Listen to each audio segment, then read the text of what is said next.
From advocacy to ascent. The journey to Benue State Disability Rights Commission Law. Supported by Disability Rights Advocacy Fund, DRAF.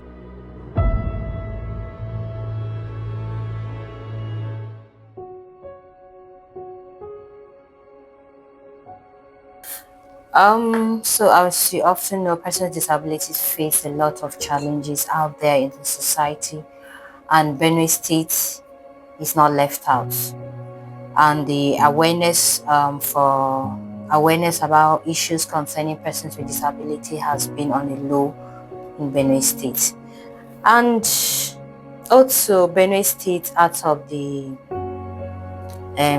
North Central states, is the only state that was left behind in the area of domestication of disability law. So we at Happy, we felt a need to step in and see how we will work and see how the government could do something in that regard.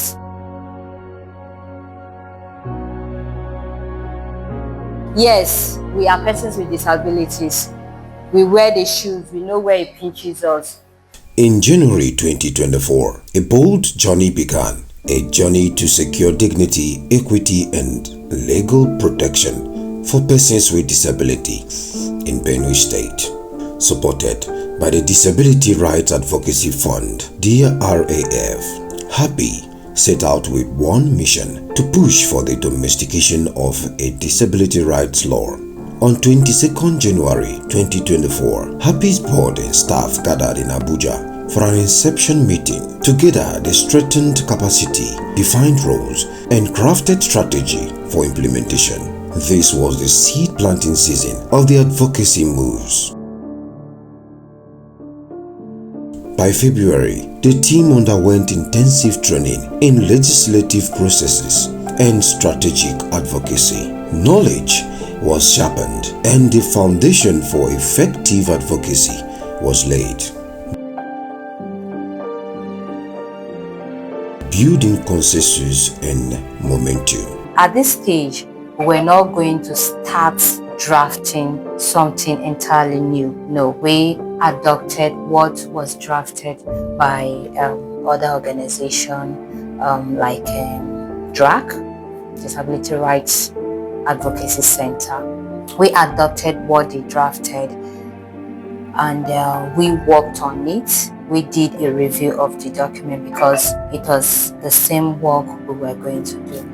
In March 2024, consultations reached Makodi. Leaders of Jonapid and the disability community reviewed the draft bill, securing buy-in from all stakeholders. For the first time, all voices aligned for one purpose. A press conference on 13th March put disability rights at the center of public conversation. Signals soon emerged that the governor himself was taking interest in the bill. This spark of political attention strengthened the movement's resolve. On 15th April 2024, Happy, alongside the Inclusive Friends Association and Jonapid, paid a pivotal advocacy visit to the Attorney General and Commissioner of Justice. The reviewed copy of the bill was formally presented, securing his commitment to championing it within the government.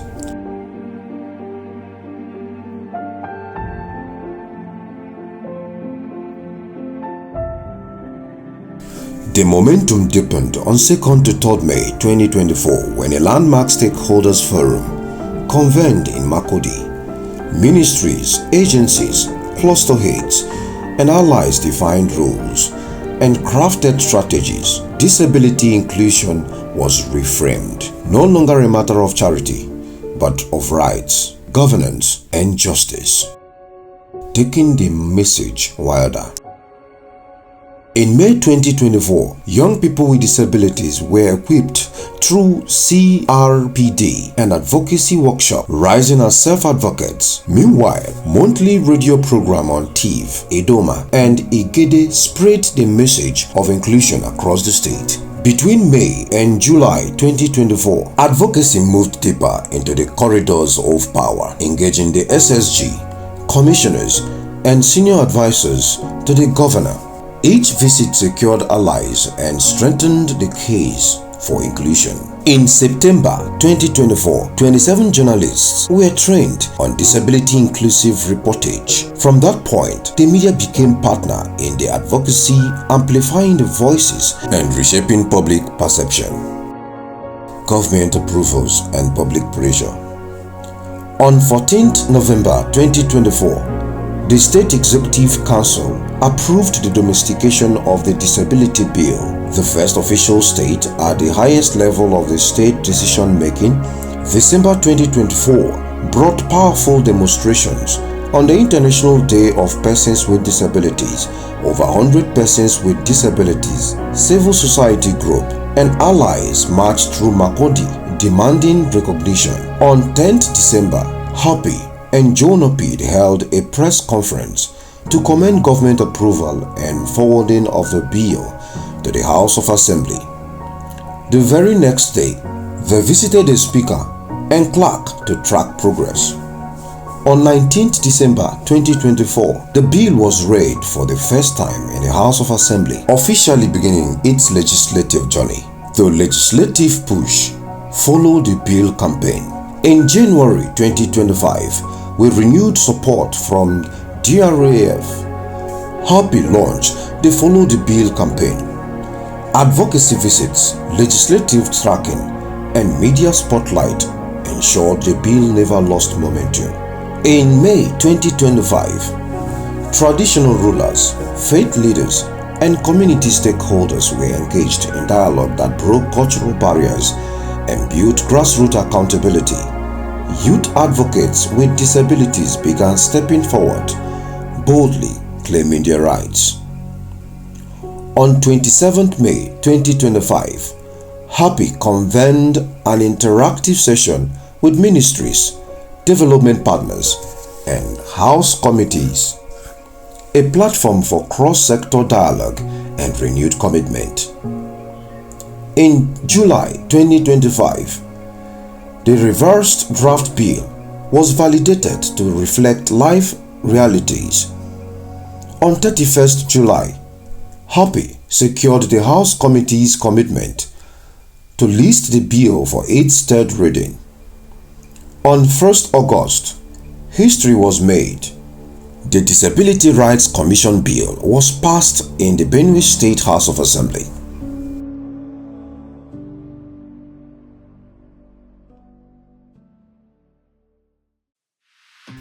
Executive assent, the final step.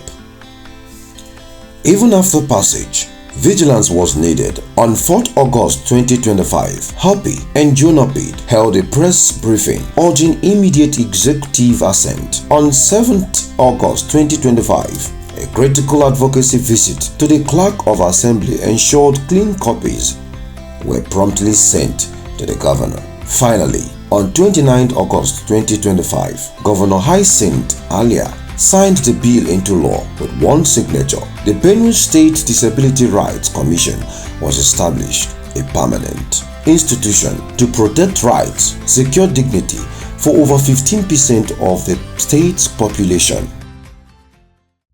Reflection and collective learning. The journey to the passage and assent of the Benue State Disability Rights Commission law was filled with obstacles, yet each challenges became a source of resilience and learning for the movement. Building on earlier advocacy, the push for a disability law in Benue State was not entirely new. In 2022, the Disability Rights Advocacy Center, DRAC, initiated the process and produced a draft bill. However, under the Autumn's administration, political will was lacking and the will did not progress. Ministries and agencies even denied knowledge of it. When Happy revived the effort in 2024, this history underscored the importance of persistence, continuity, and stronger government accountability. Political instability and leadership turnover.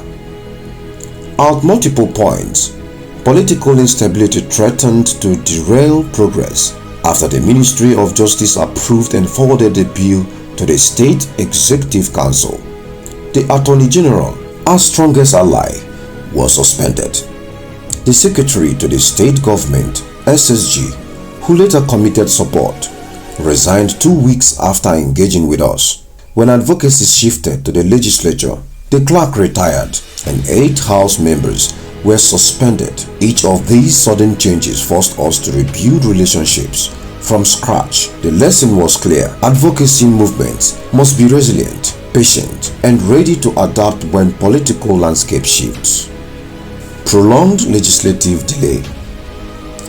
The committee reviewed progress was slow and frustrating, threatening to stall momentum. Our strategy to leverage community power, training youth advocates, and equipping them with tools to contact their representatives directly.